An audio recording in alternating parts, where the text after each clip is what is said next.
नमस्कार, जय हिंद, वंदे मातरम। एक बार फिर से आप सभी का स्वागत है हमारे YouTube चैनल तरातरा बॉयज के अंदर। आप हमारे चैनल पर नए हैं तो चैनल को लाल बटन दबाकर सब्सक्राइब जरूर करें ताकि आने वाले हर वीडियो का लेटेस्ट अपडेट मिलता रहे। वहीं महाराष्ट्र राज्य के अंदर एक बड़े साधु समुदाय की चेतावनी उद्धव ठाकरे को मिल चुकी है, क्योंकि पालघर के अंदर जिन 3 साधुओं पर कई लोगों के द्वारा हमला किया गया था, उसके बाद में मां अखाड़ा के नागा साधुओं के द्वारा उद्धव ठाकरे को चेतावनी दे दी गई है कि उद्धव ठाकरे जल्द से जल्द उन पर बड़ा एक्शन और कार्रवाई करे, अन्यथा जैसे ही 3 मई को लॉकडाउन खत्म होगा उसके बाद में महाराष्ट्र राज्य के अंदर बड़ी कूच करेंगे मां अखाड़े के नागा साधु, जो उद्धव ठाकरे के लिए उथल पुथल मचाने वाली खबर भी होगी। वहीं दूसरी तरफ उद्धव ठाकरे की कुर्सी पर भी संकट है और दूसरी तरफ इन साधुओं को लेकर भगवा ब्रांड है, जो अब महाराष्ट्र राज्य के अंदर हिदायत और महाराष्ट्र के सीएम को चेतावनी दे चुके हैं, क्योंकि पालघर के अंदर 3 साधु वापस लौट रहे थे, किसी शौक संदेश के अंदर जा रहे थे और बीच रास्ते के अंदर पालघर की पुलिस ने उन्हें छुड़वाने के लिए जैसे ही पहुंची, लेकिन वहां के लोगों ने इतनी भयंकर हमलावारी कर दी कि उन साधुओं के ऊपर लाठी बरसाना शुरू कर दिए, जिसके चलते उनकी मृत्यु हो गई। उसके बाद में मां अखाड़े के साधुओं ने एकत्रित होकर उद्धव ठाकरे को एक लेटर भी लिखा और चेतावनी भी दी है कि अगर उनके खिलाफ कार्रवाई नहीं की गई तो फिर महाराष्ट्र राज्य के अंदर लॉकडाउन खत्म होने के बाद बड़ी कूच की जाएगी, जो उद्धव ठाकरे के लिए बड़ा खतरा होगा। और दूसरी तरफ उद्धव ठाकरे के लिए कुर्सी बचाना भी नामुमकिन होता हुआ नजर आ रहा है और संजय राउत तोते की तरफ हड़पड़ाने भी लग चुके हैं, क्योंकि पिछले 15 दिन हो चुके हैं राज्यपाल भगत सिंह कोश्यारी के पास में गृह मंत्री अजीत पवार के नेतृत्व में एक बैठक हुई थी और उस बैठक के अंदर राज्यपाल के पास में एक आदेश भेजा गया था, जिसके अंदर उद्धव ठाकरे को मनोनीत करने की बात रखी गई थी कि उद्धव ठाकरे सामाजिक क्षेत्र के अंदर काफी ज्यादा हिस्सा भी रखते हैं, जिसके चलते उन्हें एक सीट पर मनोनीत कर दिया जाए, क्योंकि अभी मई माह के अंदर विधान परिषद की 9 सीटें खाली होने वाली है और उद्धव ठाकरे महाराष्ट्र के ऐसे सीएम है जो ना तो विधान परिषद के सदस्य है और ना ही विधान परिषद के, जिसके चलते उद्धव ठाकरे को एक सीट हासिल करनी थी विधान परिषद की, और अब वो नजर नहीं आ रहा है उद्धव ठाकरे को, क्योंकि महामारी के चलते चुनाव आयोग ने अनिश्चितकालीन तौर पर चुनाव को निरस्त कर दिया है, जिसके चलते उद्धव ठाकरे के पास में अब एक ही ऑप्शन बच रहा था, वो था राज्यपाल द्वारा मनोनीत करना। लेकिन राज्यपाल भगत सिंह कोश्यारी के पास में जो आदेश भेजा गया था अजीत पवार के नेतृत्व में कैबिनेट मंत्रालय की बैठक के साथ में कि राज्यपाल के द्वारा जो 2 सीटें है वहां पर एक सीट पर उद्धव ठाकरे को मनोनीत कर दिया जाए ताकि उद्धव ठाकरे की कुर्सी बच जाए, लेकिन ऐसा नजर नहीं आ रहा है, क्योंकि राज्यपाल भगत सिंह कोश्यारी पहले से ही भाजपा पार्टी के अंदर गुगली फेंक चुके हैं। दूसरी तरफ देवेंद्र फडणवीस ने भी ऑपरेशन शुरू कर दिया है, ऑपरेशन अरुणा नामक, जो काफी ज्यादा प्रचलित होता हुआ नजर आ रहा है, जिसके चलते 57 एमएलए एक साथ इस्तीफा देते हुए नजर आ रहे हैं, जो उद्धव ठाकरे के लिए बड़ी तबाही मचाने वाला ये इस्तीफा होगा, क्योंकि अजीत पवार का भी कहना है कि महाराष्ट्र के सीएम उद्धव ठाकरे अब अपनी कुर्सी को लेकर काफी ज्यादा चिंतित भी हो चुकी है। दूसरी तरफ सीएम योगी आदित्यनाथ ने भी बड़ा एक्शन लेते हुए कहा है कि योगी सरकार भी अब उद्धव ठाकरे पर एक्शन लेगी, क्योंकि साधुओं और भगवा ब्रांड के लिए उन्होंने बड़ा घातक प्रहार किया है और जो लोग इसके अंदर शामिल थे पालघर की घटना के अंदर, उनके खिलाफ उद्धव ठाकरे को एक्शन लेना ही होगा। तो दूसरी तरफ देवेंद्र फडणवीस ने भी इस पर संवेदना व्यक्त की है कि उद्धव की सरकार और उद्धव के प्रशासन के लोग सही ढंग से कार्य नहीं कर रही है, अन्यथा ऐसी कोई घटना भी नहीं सामने आती। लेकिन नागा साधुओं ने जो चेतावनी दी है, मां अखाड़े के सभी साधु संतों ने मिलकर कहा है कि अगर उद्धव ठाकरे इस पर कार्रवाई नहीं करेंगे और उन लोगों के नाम सामने नहीं लेकर आएंगे तो फिर उद्धव ठाकरे के खिलाफ भी वो बड़ी संख्या के अंदर आंदोलन पर उतर जाएंगे, जिसके चलते उद्धव ठाकरे ने प्रशासन को आदेश भी दिया है, जिसके चलते 120 लोगों को भी पकड़ा गया है, उन पर जांच पड़ताल भी की जा रही है। वहीं दिल्ली के सीएम अरविंद केजरीवाल ने भी आदेश जारी किया है कि आज 20 अप्रैल हो चुका है और 20 अप्रैल को दिल्ली, महाराष्ट्र और यूपी के अंदर कोई भी क्षेत्र के अंदर लॉकडाउन में छूट नहीं दी गई है, क्योंकि इस लॉकडाउन को मॉडिफाई किया गया था, जिसके अंदर कुछ रियासतें और कुछ व्यवस्था के लिए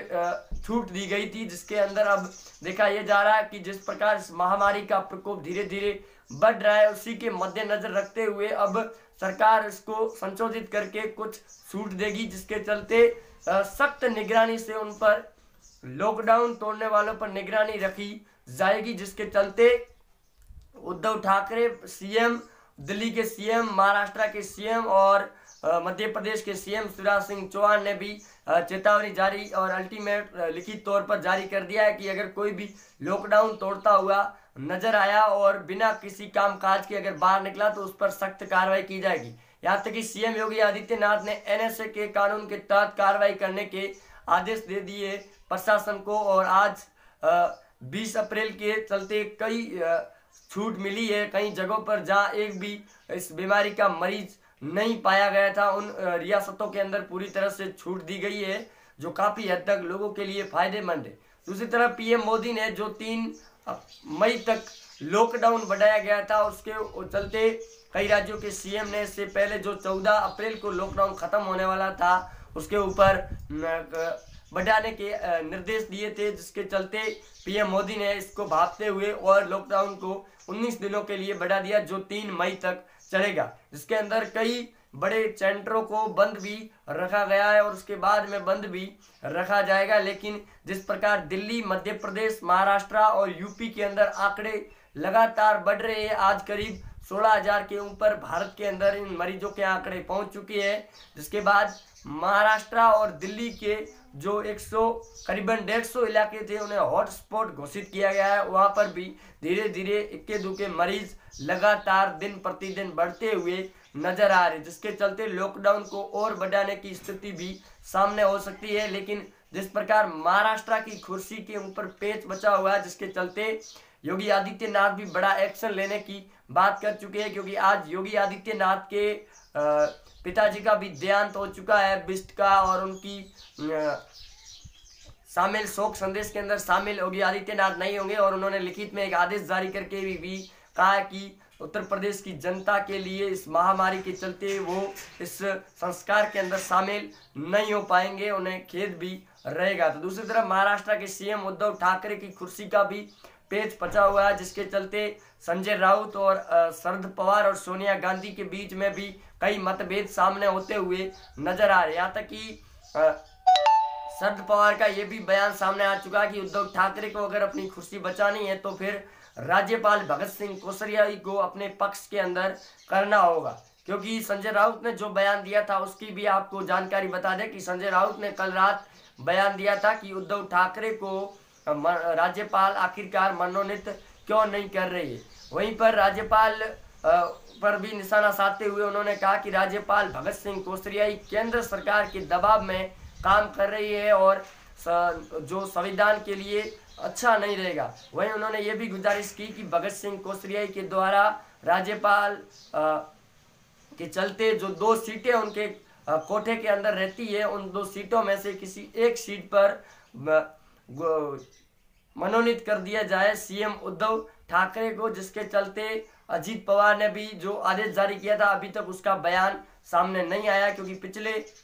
20 दिन हो चुके हैं और उस बयान की अभी तक कोई समीक्षा नहीं हो पाई है। वहीं मौलाना साद को लेकर भी दिल्ली से बड़ी खबर सामने ये भी आ रही है कि मौलाना साद ने एक ऑडियो वायरल किया है, जिसके अंदर वो मुस्लिम समुदाय के धर्मगुरु और लोगों से अपील भी कर रहे हैं कि आप अपने घरों के अंदर ही रहे, घरों से बाहर नहीं निकले और पूरी तरह से चिकित्सा विभाग की मदद भी करें। वहीं बेंगलुरु से एक और वीडियो सामने आ रहा है, जिसके चलते चिकित्सा विभाग और पुलिस प्रशासन पर लोगों के द्वारा पथराव और लाठीचार्ज भी किया जा रहा है, जो कतई बख्शा नहीं जाएगा। वहीं यूपी के अंदर जो